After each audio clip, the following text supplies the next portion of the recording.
Hello' everyone, good morning and welcome back to my channel. কি খবৰ আপোনালোকৰ? আশা কৰোঁ ভালেই আছে, সুস্থ আছে, আমিও ভালেই আছোঁ। এতিয়া পাইছে ৰাতিপুৱা 7:30 আৰু আমি দুয়ো কৰি আছোঁ ব্ৰেকফাষ্ট। এওঁ লৈছে পইতা ভাত আৰু কঁঠাল, আৰু মই লৈছোঁ আমাৰ জাতীয় খাদ্য বুলিয়ে ক'ব পাৰি আমাৰ বঙালী মানুহবোৰৰ মুড়ি আৰু মাংস। তো ব্ৰেকফাষ্ট কৰি কিনে আকৌ ৰন্ধা বঢ়াত লাগি গ'লোঁ। একফালে দালি দিছোঁ আৰু একফালে ভাত বহাই দিছোঁ। আজি চব কাম মোৰে কৰিব লগা হৈছে, কাৰণ বৌ ঘৰত নাই। বৌ গৈছে আলহী ঘৰত, আৰু মাৰো হৈছে কঁকালৰ বিষ। মায়ে যাব ডাক্তৰৰ ওচৰত। মাৰ কঁকালৰ বিষ হোৱা 4-5 বছৰেই হ'ল। বহুত ডক্তৰক দেখুৱালে, কিন্তু কোনো মেডিচিনেই আজিলৈকে কাম দিয়া নাই। মাজতে আকৌ আমাৰ হাউলিৰ ডক্তৰ এজনক দেখুৱাইছিল। দেখুৱাওঁতে আপোনাৰ 6 মাহমান ভাল পাইছিল। ভাল পোৱাৰ পিছত এতিয়া আকৌ বিষ দেখা দিছে। আপোনাৰ মেডিচিন কণ্টিনিউ লৈয়ে আছে মায়ে, কিন্তু তাৰ পাছতো কাম দিয়া নাই। আজি আকৌ যাই আছে বেলেগ ডক্তৰৰ ওচৰত। এতিয়া কিবা হয়, আল্লাহে ভাল কৰিলেতো ভালেই আছিল। আৰু আপোনালোকেও দোৱা কৰিব আমাৰ মাৰ কাৰণে, আমাৰ মায়ে যাতে বহুত জল্দি সুস্থ হৈ উঠে।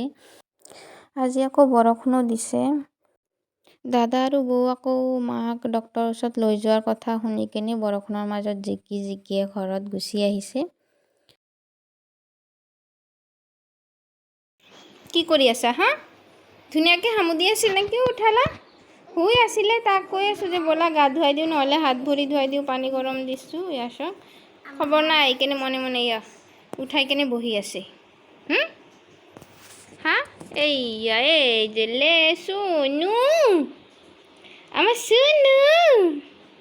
এটা চুনু ডাঙৰ হৈ গৈছে, আলু এটা চুনু আহি গ'ল ন। ওলে আমার কলি যে তুমি জঙ্গল কলি চাইছা। বম্মা ক'ত গৈছে নো? নধৰে নেকি? বম্মা ক'ত গৈছে? তোমাৰ হাতত লেতেৰা আছে, গা ধোৱা নাই। বম্মা ক'ত গৈছে?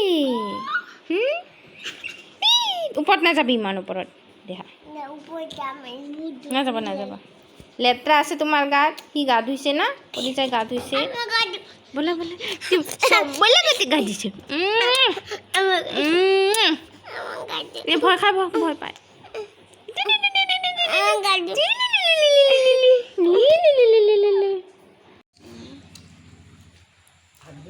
ডাকের মুখত লাগিয়েছে। নিজে খা।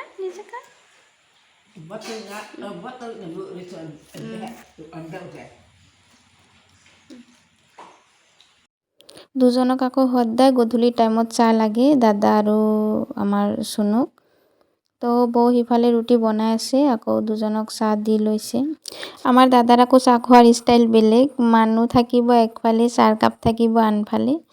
তা এনেকৈয়ে বহে আমাৰ দাদাই। পেন পিন্ধা নাই, দেখ চব খুলি লৈছে। খজা আনিছে, চিঙৰা আনিছে, আলু বিস্কুট মিমি বহুত কিবা কিবি আনিছে। এইটো মিঠাইয়ে হয়। পেন পিন্ধি লগে যা। তো মাহঁতে ঘৰ আহি পালে, আমাৰ কাৰণে লৈ আনিলে খোৱা বস্তু, আৰু ঈশান আকৌ কিয় ঠগিব, তাৰ কাৰণে পেম্পাছ লৈ আনিছে। আব্বাই আকৌ ঘৰত আহিয়ে গৈছিল পথাৰত খালী হাতত যোৱা নাছিল, জাল লৈয়ে গৈছিল।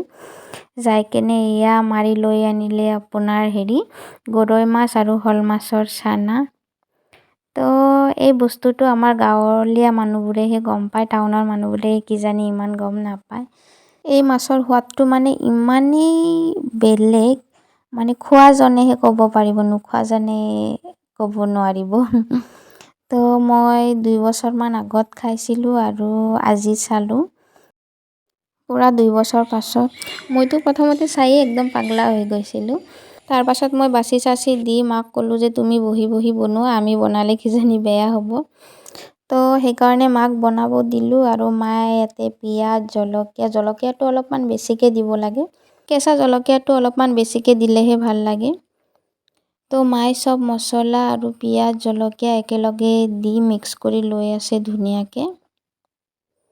তাৰ পাছত মাছৰ চানাখিনিও দি লৈছে, দি কেনে একেলগে মিক্স কৰি ল'ব। তো আপোনালোকে ভিডিঅ'টো আগলৈ চাই থাকক, আশা কৰোঁ ভিডিঅ'টো চাই ভাল পাব।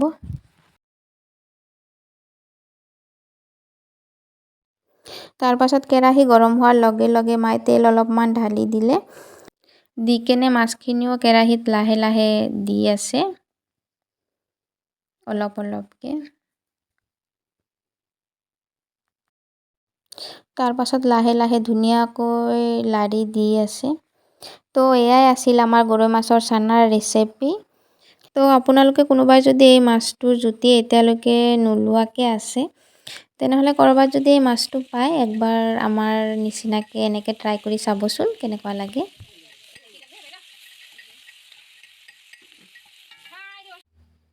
তো ফাইনেলি আমাৰ ফ্ৰাই হৈ গ'ল। আৰু আজিৰ ভিডিঅ'টো এইখিনিতে সামৰিছোঁ। নেক্সট ভিডিঅ'ত আকৌ লগ পাম। Bye bye.